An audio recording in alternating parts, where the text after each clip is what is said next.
A very warm welcome, students. So let's start with today's lecture. Today's lecture is all about discussing the various theoretical aspects of Turing machines. This is the 45th lecture in this subject area of computer science. Today's agenda is all about discussing the various varieties of Turing machines. We'll be learning what are the various types of Turing machines, and then towards the end of the lecture, we are going to learn what exactly is a universal Turing machine and how to construct such a machine. Okay, so without wasting much time, let's get started. So, in this particular lecture, let me start with the first topic, that is varieties or variants of Turing machines. These questions are favorites in terms of university questions. These are asked for 10 marks. This first one, variants of Turing machine, comes in question number 7 as a short note. So, basically you have to understand the various differences, the various varieties of Turing machines, and then start distinguishing how one is different from the other. Okay, so we are going to learn 3 to 4 different types of Turing machines, and towards the end we are going to start with this particular topic, which is called as universal Turing machine. Universal Turing machines are nothing but it's similar to a modern day computer, as explained in the very first lecture, that Turing machines lay the foundations for the modern day computers. So we are going to learn what exactly is a universal Turing machine and how they mimic the actual Turing machines or actual computers.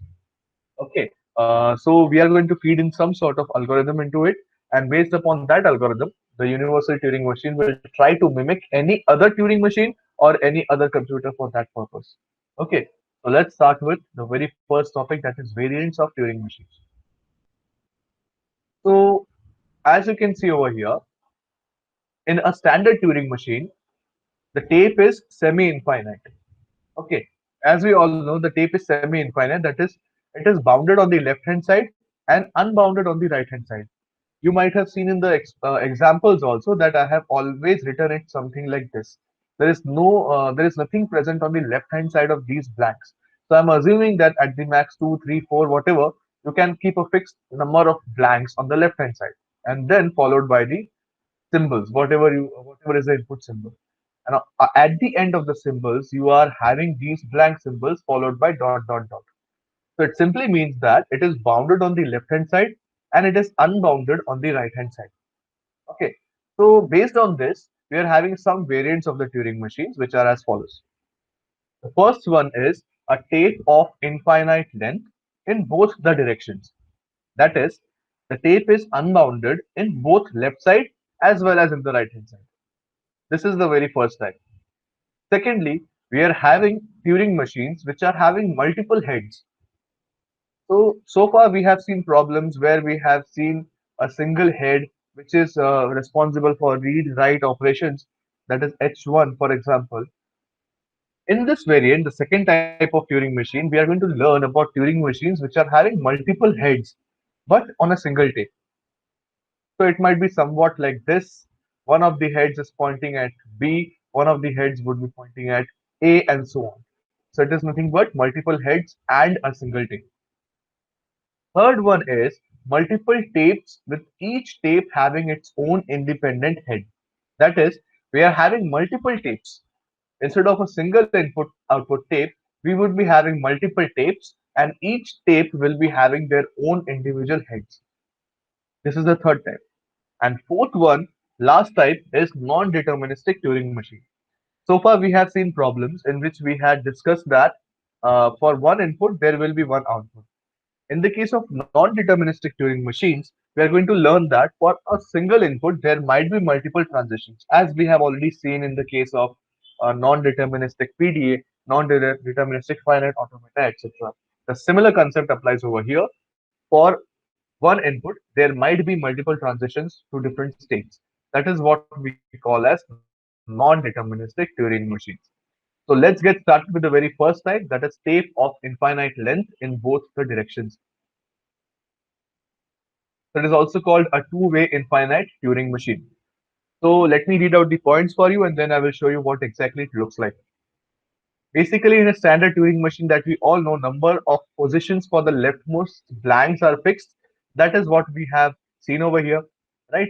So in the two-way infinite tape Turing machine, there is an infinite tape That is, there is an infinite sequence of blanks on either side of the input strings. As you can see in this case, this example, we can say that there is an infinite number of blanks on the left hand side as well as on the right hand side. This being an empty cell. Okay, we can even have empty inputs over there or null inputs.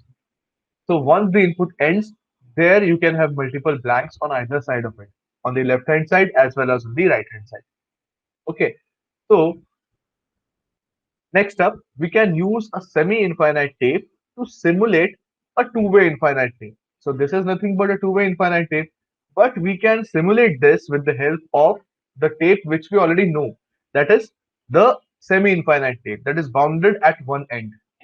Okay, so how we can do so? Just have an example. Just have a look at this example. We are having this string which is A B B A B B, then a blank followed by A. This is our string. So what we need to do is first of all count the number of alphabets. It is having 1, 2, 3, 4, 5, 6, 7, and 8, except the null string, null input. So we are having 8 characters.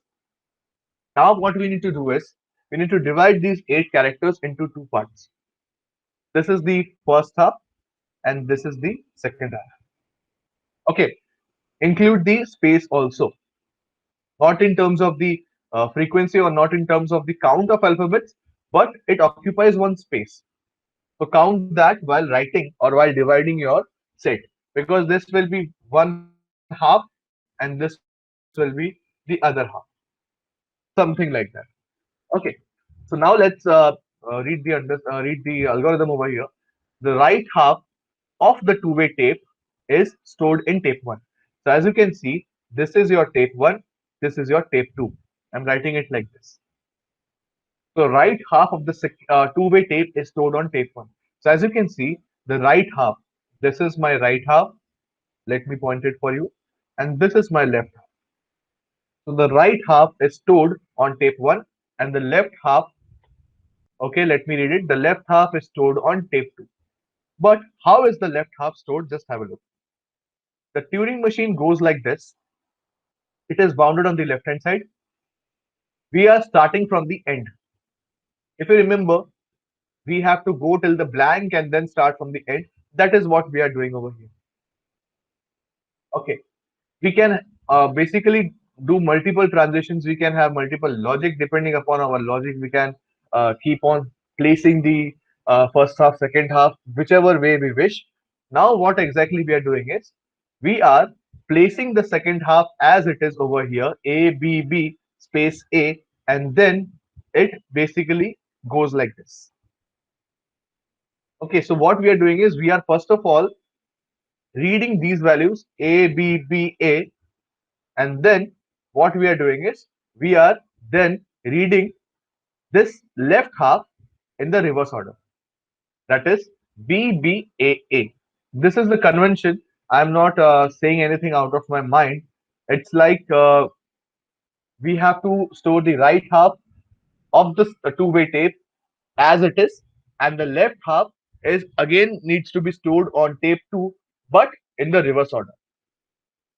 So what we need to do, we need to modify our transitions in such a way that, let me rectify this. Yeah, we have to modify our transitions in such a way so that the transitions from tape 1 to tape 2 are as fluent as possible. So what exactly happens is if we have a string such as AABB, ABBA, what we will do is we will read the second tape. We will read the inputs from the second tape in this fashion, that is right to left. And then what we can do, we can read the inputs from the tape 1 in left to right fashion. So basically what I am doing is I am making use of a single sided tape, that is a one-way semi-infinite tape, and converting that into a two-way infinite tape. Am I clear? I guess the logic is simple. What exactly happens is whatever is the length of the string, you count that and divide that string into two parts. One will be the left hand side and the other will be the right hand side. Now, how you can store it in a semi-infinite tape? It's very simple. I'm repeating once again. The right half will be stored on tape 1 as it is. The left half will be stored on the tape in the reverse order. And while reading the inputs, you have to make the transition changes. For example, you will be reading the inputs like this: A, B, B, that is from right to left. And whenever you move into tape 1, you are going to read it from left to right. And this is how you can convert a one-way infinite tape into a two-way infinite tape. Am I clear with the first type? I hope this particular concept is clear now.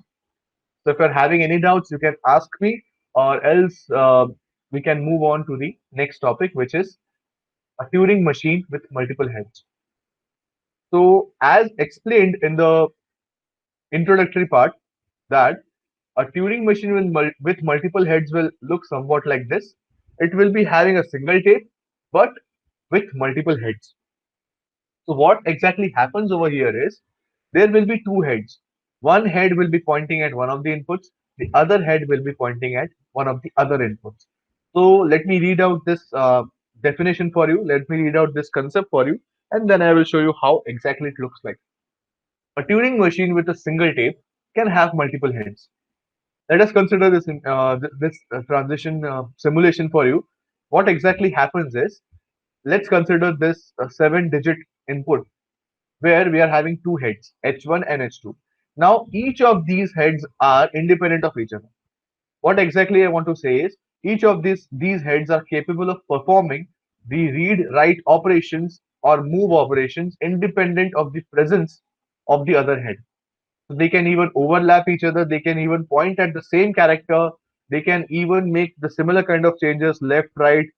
B can be replaced by X. A can be replaced by Y. Neither of these heads are dependent on each other. So whatever operations they perform, they are completely independent of each other, where both of these can perform their own read-write operations. Now it's up to the designer, it's up to the programmer who basically would be working on providing algorithms to these heads H1 and H2. So these heads can be programmed independently depending upon the needs of the program. Am I clear? So let me show you the transitional behavior of the two-head one tip Turing machine. How it is different from the already existing Turing machine that we know. So this two-head Turing machine looks somewhat like this. The transition function looks somewhat like this, where it is nothing but transition of first parameter is a state, second parameter is a symbol under the head H1, third parameter is symbol under the head H2. So I can write something like this, for example, Q0 A comma B. So it is nothing but the machine is in state Q1. Then next is the symbol which is under H1. Okay, for example, let me consider this example only, which I have written over here. So to keep that in mind, the symbol under H1 is B and the symbol under H2 is A. This is looking somewhat like this. Okay, so now what exactly happens is, on the right hand side, that is this particular transition will produce some output. What is that output? That output is nothing but a new state. That is the first symbol. For example, let me go to Q1 with S1 comma M1. Now what is S1 comma M1? S1 is nothing but the symbol to be written in the tape. Okay, there is something missing over here. The symbol to be written on the tape under H1 or on the cell basically. Let me make changes over here. The symbol to be written under in the cell, sorry, under H1. So what exactly happens is, S1 is nothing but, initially there was B. Now, for example, I may convert that B into an X. Somewhat what we have seen in the previous problems on Turing machine. Okay, followed by M1. What is M1? M1 is basically the movement of the head H1, first head H1. It can either move in left direction, it can move in right direction, or it can stay over there. So I can say, let me move to the right. Okay. Similarly, the third parameter is S2. S2 will be corresponding to the head H2. So S2 is nothing but the symbol to be written in the cell under H2. Let me consider that as Y, and let me move the head H2 to the left. So after this process, after this cycle, what happens is whatever was the input that gets converted to something like this. Let me write the inputs for you. As you know, this particular second character B got converted to X according to my logic, and the pointer moved to the right. So now the pointer will be moving over here, and this will be your H1. Similarly, we can say that this character B, sorry, this character A, which was pointed by H2, will now get converted to Y, and the pointer will now move to the left according to my convention, according to my assumption. So this is how the Turing machine with multiple heads will look like after the first iteration. Am I clear? So this is how you can uh, convert an already existing traditional Turing machine into a Turing machine with multiple heads just by introducing some changes to the existing transition function.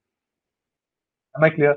This is how you can convert a normal looking Turing machine into a Turing machine with multiple heads. Clear? So with this concept, let's move ahead with the third topic. Third topic is nothing but over here, multi-tape Turing machines. Now, what exactly are multi-tape Turing machines? One second. So multi-tape Turing machines are very simple. It is like two independent Turing machines which are working on their own. In this case, what is happening? Quite similar to the previous case. In the previous case, we were having multiple heads with same tape. But in this case, we are having multiple tapes with their own heads, H1, H2, or whatever you want to call it. So in the case of multiple tape Turing machines or multi-tape Turing machines, this is how the entire architecture would look like. There would be two tapes for bare minimum. For bare minimum sake, we are taking two tapes, tape 1 and tape 2, with each of them having their own individual heads. The transition of this particular two-way Turing machine tape can be defined as follows. Sorry, instead of two-way, it is two tape. My bad. Two tape Turing machine can be defined as follows. Now the transition is very similar to the previous transition we just now saw. That is transition of Q1, for example, comma A1, comma A2 goes to Q2, comma S1 M1, comma S2 M2. Now you are aware of what S1 is, what M1 is. So Q1 is the current state, Q2 is the next state, A1 is the symbol under the head of tape 1, that is A1 is nothing but the symbol under the head of tape 1, which is A. Similarly, A2 is the symbol under the under the head of tape 2. Now clear, these are the basic things. Now what is S1 and what is S2? S1 is the symbol to be written in the current cell on tape 1. Same thing. A is nothing but A1 is nothing but the current input which is being pointed by H1. Similarly, this A2 is nothing but B over here, which is pointed by H2 initially. Now, whatever this A is getting replaced with, that becomes your S1. Whatever this B is getting replaced with, for example, X and Y respectively, that becomes your S2. Am I clear? Similar concept. Similarly, M1 and M2 are the movements of the heads on tape 1 and tape 2 respectively. It can be left, right, or it can stay at the same position. In some reference books or in some textbooks, this S notation has been replaced with N, where N means nothing but neutral. It simply means the pointer or the head remains at that position only without moving left or right. Am I clear? So let's start with this example, which I have prepared for this particular problem, for this particular topic, that is multi-tape Turing machine, to make you understand how exactly in practice these multi-tape Turing machines are used. Okay, so just go through it. Construct a two-way Turing machine to convert an input W into WWR. Construct a two-tape Turing machine to convert an input W into WWR. So the question is all about this. We are having an input in the form of W. Now W could be any value. Over here, I have assumed that W is ABB. So what is my goal? I want a Turing machine, specifically a two-tape Turing machine, where the input has to be replaced into WWR format or a palindrome format. Am I clear?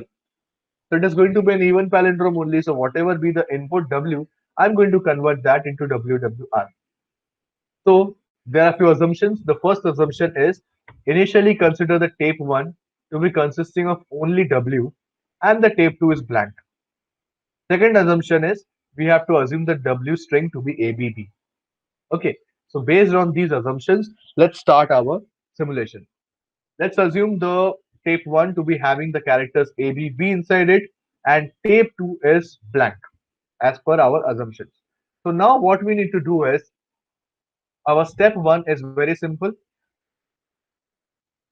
We want the string ABB to be copied to the tape 2. How it is done? Just have a look into it and try to do it on your own.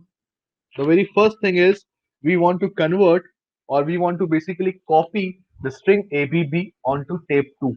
Now, why I'm doing so, I will let you know. The first thing is what we want is the input is present in the tape 1 and initially the tape 2 is blank.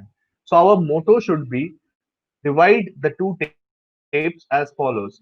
Tape 1 would be having input and tape 2 would be having the output. Initially, the tape 2 is blank, so I want some characters into it and I can't put any arbitrary random characters. What I want is I want the output to be in this format only, that is WWR. So to fill WWR in tape 2, I initially want W, then reverse of W, right? So I would first of all try to fill W into it. For that purpose only, what I'm doing is I'm simply copying W into tape 2.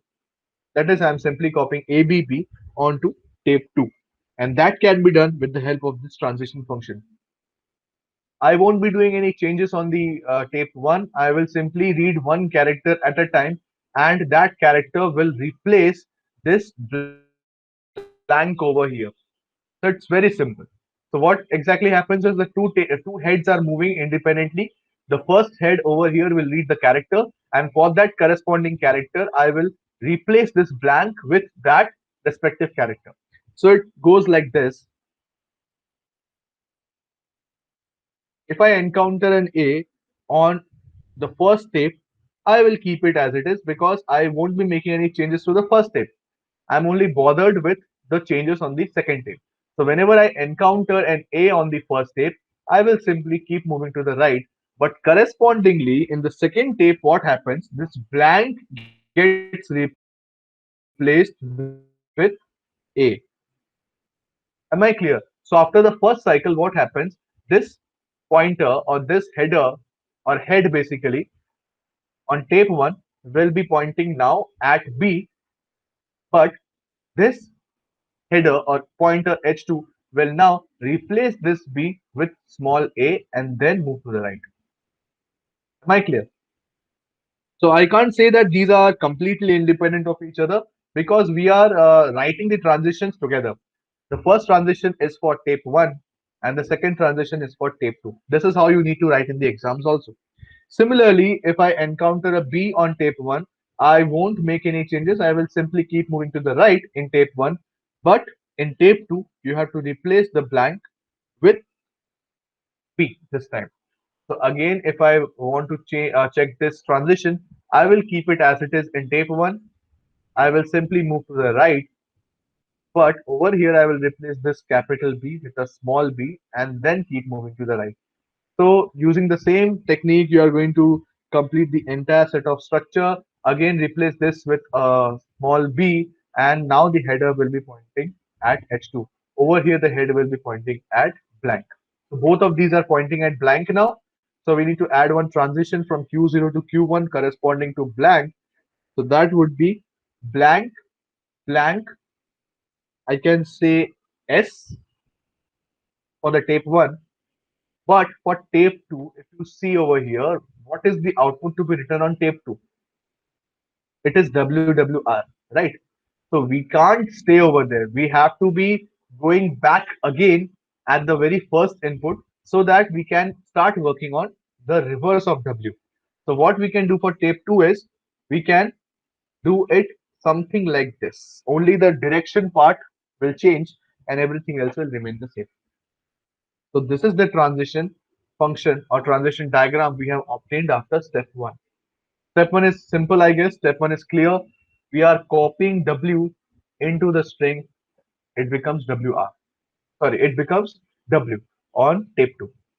Am I clear? Now, following the same process, we are going to move on to step 2. Now, what exactly is step 2? Step 2 is all about contents of the tape 2 is now copied to tape 1. Why so? Contents of tape 2 are now copied to tape 1 while moving towards left in tape 2 and moving towards right in tape 1. Now, why we are doing this? What is our motto? We are trying to find WWR, right? We already have W in tape 1 and now we are having W in tape 2 also. So let me write it over here.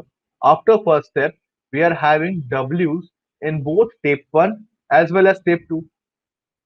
If you remember, I had stopped the pointer at the blank symbol, that is extreme right in the case of tape 1.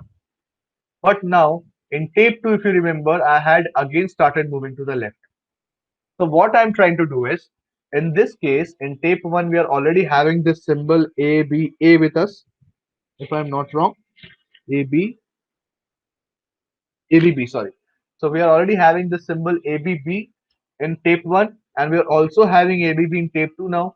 But this time what we are doing is we are going to copy the contents of tape 2 to tape 1 while moving towards the left in tape 2 and moving towards right in tape 1. So if you remember, we are having something like this in tape 1. The structure is entirely same, but the pointer is pointing over here in the case of tape 2 and the pointer is pointing over here in the case of tape 1. So what I will do, while my pointer in tape 2 is pointing at B, I will copy this corresponding B over here. That is, this blank will now get replaced with a B.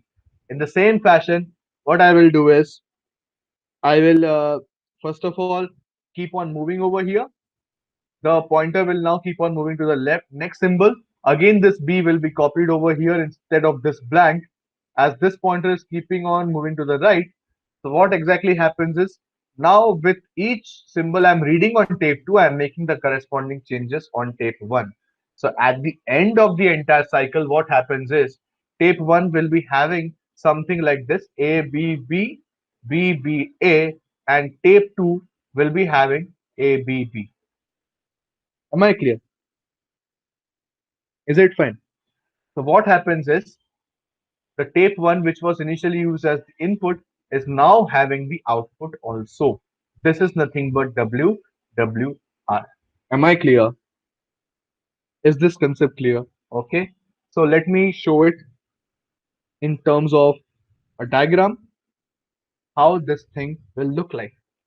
In the previous case, for each change in the tape 1, there was a corresponding change in tape 2. This time, it is exactly reverse. Whatever changes we are making in tape 2, that will highlight in tape 1. Okay, so let me write the tape 1 first. As per our convention, this is tape 1. The corresponding tape 2 values would be somewhat like this. For each A I encounter on tape 2, there will be a corresponding change in the tape 1 also. If I encounter an A in the tape 2, I will have to replace the blank with an A in tape 1 also. The same thing will happen for B. And in the similar fashion, we will then stop at the blank symbol, and this time we will stop both the heads simultaneously, because now I don't want tape 2 any further, because I have already got the answer in tape 1. So I can say that this tape 2 is nothing but a temporary storage. Yes or no? Because all the operations are being performed with the help of the tape 2, but the output is again rewritten on tape 1. So I can say that tape 1 is the input as well as output tape, whereas tape 2 is the temporary storage, which is basically used for storing the intermediate values. So at the end, what happens? We have to combine both the diagrams we have seen in this case into a final diagram, which would look somewhat like this. Let me draw it over here in this space. That is final diagram. So now it will consist of three states instead of two. Okay, I have already drawn the diagrams in terms of the states. Over here, I was having Q0, Q1. Over here, I am having Q1 and Q2. So I simply need to merge them up. In three states, it becomes Q0, Q1, and Q2. So it would look somewhat like this. Loops over here. This will be nothing but A, A, R corresponding to blank A, L. Similarly, B, blank, blank, right. Sorry, this is right. Let me make the changes. You simply need to copy whatever you had drawn in the previous case. That's it. After completing it, it will look something like this. Similarly, it is B, B, N. I'm drawing it below the next Q1 state.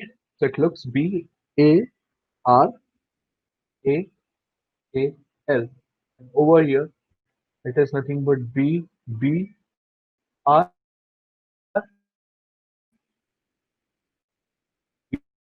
B, B, L. And finally, both of these heads will stop.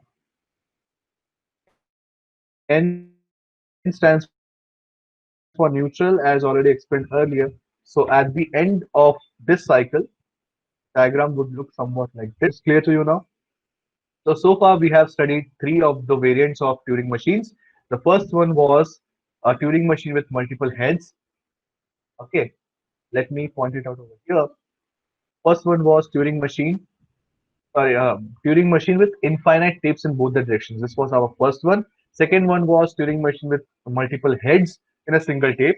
And third one was Turing machine with multiple tapes, where each tape will be having its own head, independent head. Now, let's move on towards our last variant of Turing machine, that is non-deterministic Turing machines. Okay, so what exactly is non-determinism?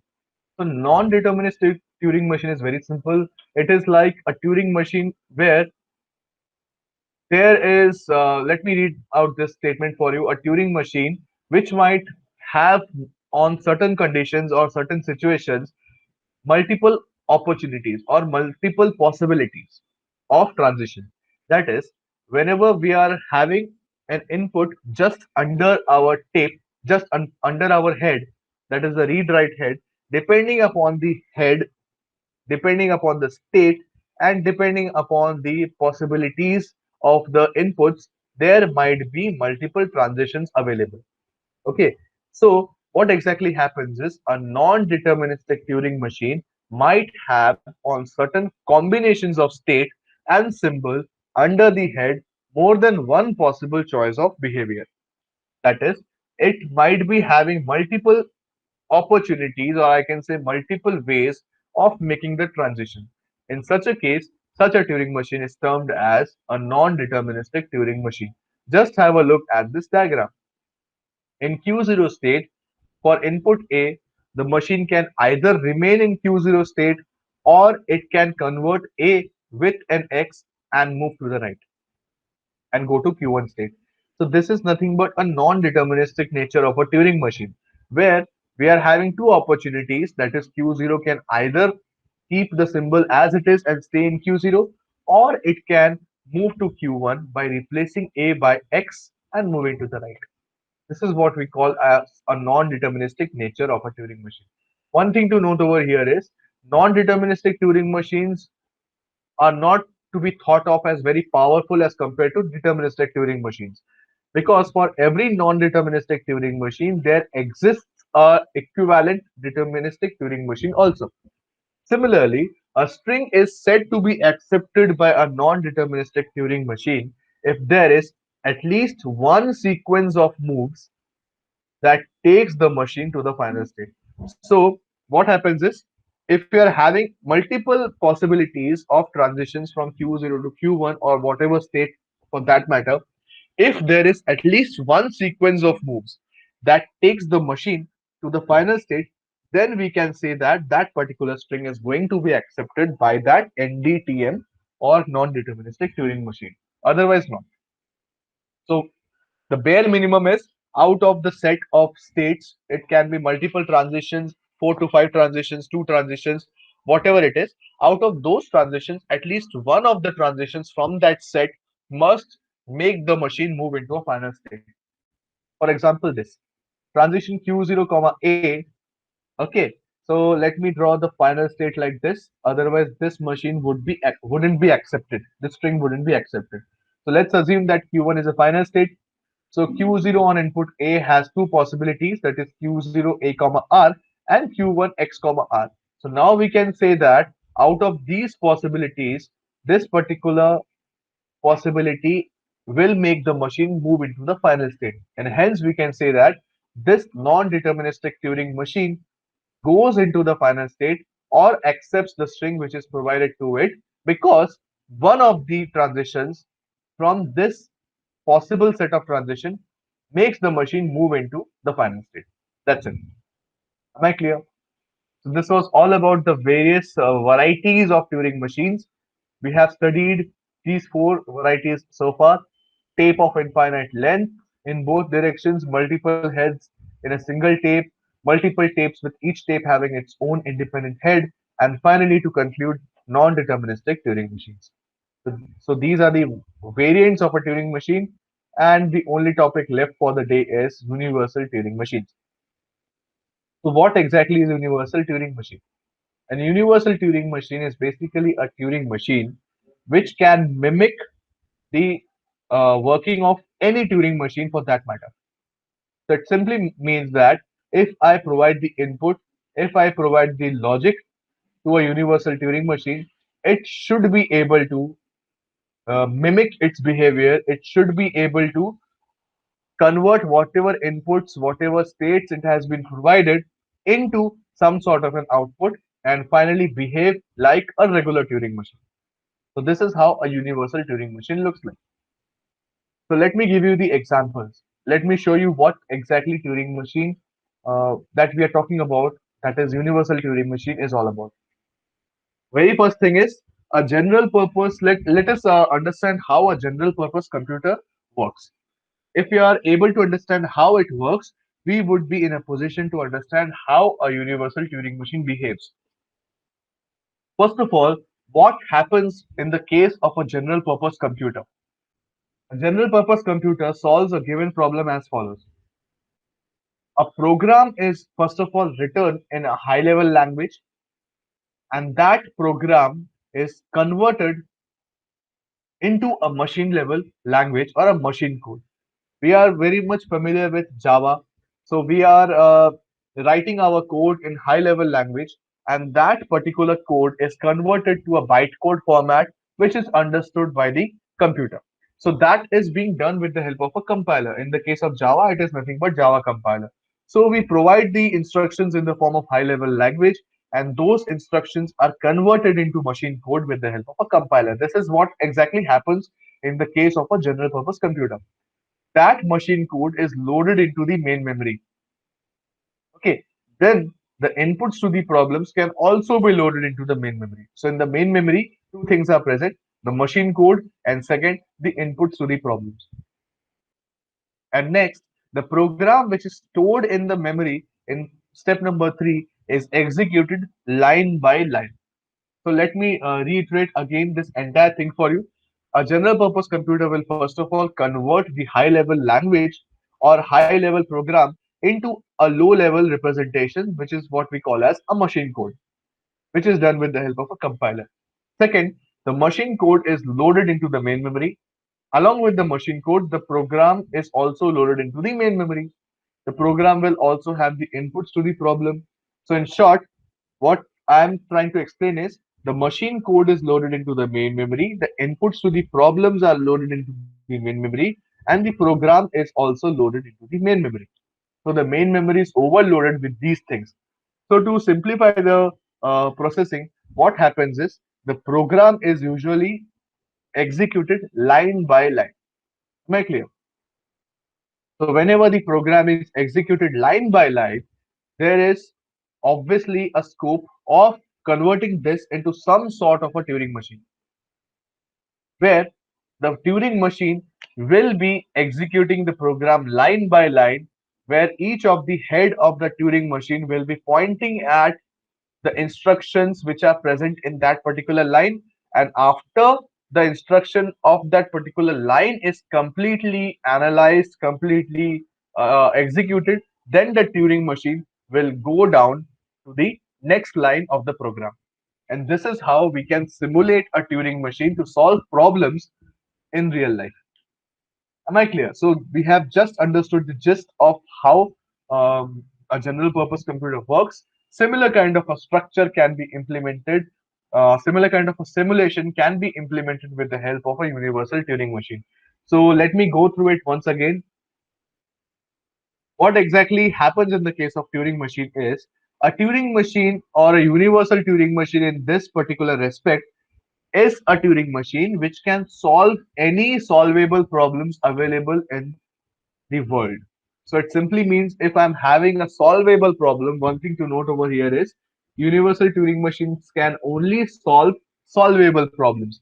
So solvable problems are those problems which can be computed in finite amount of time. Okay, so we are not looking into NP hard or NP complete type of problems.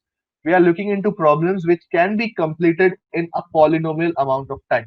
For example, 5 minutes, 2 minutes, 10 minutes, 1 year, 2 years, 10 years. That is also feasible. But we shouldn't be looking into solving problems which are not possible to be solved in polynomial amount of time. For example, we are not sure whether that problem could be solved in 150 years, 200 years, or so on.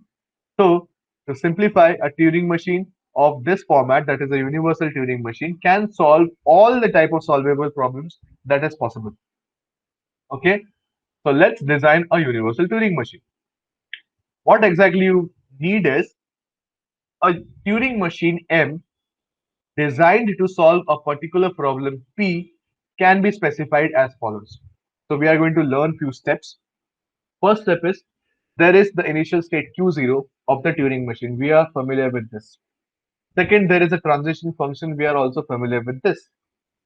Third, if the current state of M is Qi and the symbol under the head is AI, we have already gone through it. So I'm repeating it once again. If the current state of M is Qi and the symbol under the head is AI, then the machine moves to the state Qj while changing AI to AJ. Am I clear? So it is looking somewhat like this. If there is a symbol AI over here and the state is Qi, it gets converted to AJ and the state is now becoming QJ. Am I clear? This is your third step. The fourth step is the move. After doing these changes, where do the head moves? That is simulated with the help of left, right, and neutral. That we have already seen. Right? This is your step number 4. Step number 5 is the universal Turing machine should be able to simulate certain things. What is the simulation and how it happens? First thing is it will try to understand the program. The program is nothing but we have already seen while discussing the general purpose computer that the program is loaded into the main memory, the input is also loaded into the main memory, and the machine code is also loaded into the main memory. So our universal Turing machine should first of all understand the logic of the program. It should first of all understand the algorithm. If it understands the algorithm, then it can encode the program into something which is understood by a normal Turing machine. So what we are doing is we are taking the program as input and we are trying to understand what the program is all about. If we are able to convert that program or that input into some sort of encoded format, then the Turing machine can work upon that encoded format and convert that encoding into Turing machine transitions, left, right transitions, and head movement transitions. So this is our first step, that is encoding behavior of a particular Turing machine as a program, and then execution of that encoded program by the universal Turing machine. So these are the two steps that is very much important. First of all, try to understand the program and convert that into an encoded format. Second, execute that encoded format that you have understood by reading the program provided to you as an input. So in short, an universal Turing machine is like a general modern day computer where you will put in some input in a high level language, and that input will be first of all converted into a machine level language, and that machine level language will be loaded into the main memory along with the inputs which are already there in the main memory. Those programs along with the inputs will be fed to the universal Turing machine, which will convert that high level code into an encoded format which can be easily understood by any Turing machine. And finally, that encoded program will be executed by the universal Turing machine. That is the entire workflow of how a Turing machine works. Universal Turing machine works. Am I clear? So let me show you how the encoded formatting is done, how the encoding is done. Okay, this is the last part of this concept. A move of the form, this is by default a convention. A move of the form qi, ai, qj, aj, comma m can be represented like this. Where this represents qi, this represents ai, this section represents qj, this section represents aj, and this section represents m. So what we are doing is these ones are intentionally placed where qi is nothing but this part 0 raised to I plus 1, and these ones are nothing but separators which are used to indicate that qi, ai, qj, aj, and m are separated by these ones. So whatever is following the one is nothing but our area of interest. So I can say that qi is nothing but, I'm writing it over here, qi is nothing but 0 raised to I plus 1. So whatever is the value of I, depending upon that, you will get equal number of zeros for the initial state qi. Similarly, for ai, it is nothing but 0 raised to I. So if the input is a2, then we will be having 0 raised to 2, that is 2 zeros. Similarly, qj is again a state. It is represented with 0 raised to j plus 1 in the same fashion. Aj is nothing but again 0 raised to j. And finally, m is nothing but the movement. It is represented with 0 raised to k. Now, what is k? K is nothing but either 1, 2, or 3. So if the move is to the left, k will be 1. If the move is to the right, k will be 2. And if the move is neutral or it is staying at the same position, then k will be 3. So we will be either having 0, 0, 0, or 0, 0, 0, depending upon where the machine is moving. So basically what we are doing is whatever be the input, whatever be the state, we are converting that into an encoded format of zeros and ones. Now, depending upon the number of zeros present between the corresponding two ones over here, we will come to what is the initial state. Similarly, over here, the uh, the third phase over here, the third symbol of zeros or third sequence of zeros will let us know what exactly is the final state. So, for example, if I is equal to 2 over here and j is equal to 3, we will be having this as qi and we will be having this as qj. So, I would say that the machine is now moving from Q2 to Q3. Why? Because the formula is like this. If I put 2 over here, then this becomes 0 raised to 2 plus 1, that is 3. Similarly, if I put 3 over here, it becomes 0 raised to 3 plus 1, that is 4. So if I encounter something like this, if I encounter three zeros between two ones, I will come to know that the initial state is Q2. Similarly, if I encounter four zeros over here in the third sequence of strings between the two ones, I will come to know that the final state is Q3. Am I clear? This is how the universal Turing machine works. Now, let me show you all these corresponding definitions or all these corresponding nomenclature.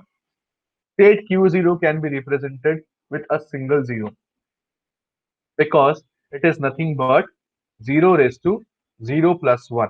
That is 0 raised to 1, which is nothing but 0. Similarly, Q1 will be 0 raised to 0 plus, sorry, 0 raised to 1 plus 1. That is 0 raised to 2. It will be two zeros. In short, we can say that Qn is nothing but 0 raised to n plus 1. Similarly, AI, the first symbol is 0, second symbol is 0, 0, and so on, because an is nothing but 0 raised to n. That we have already seen so far. Final thing, two elements of a tuple representing a move are separated by one. That we have already seen. So to separate any two corresponding tuples, we are having ones in between. That we have seen in detail. So to implement an actual universal Turing machine, you would need three tapes. First tape will be having the description of M, that is all the inputs will be stored in tape 1. Second tape will store the moves, either left, right, or stay, neutral. And third tape will be having the state of M.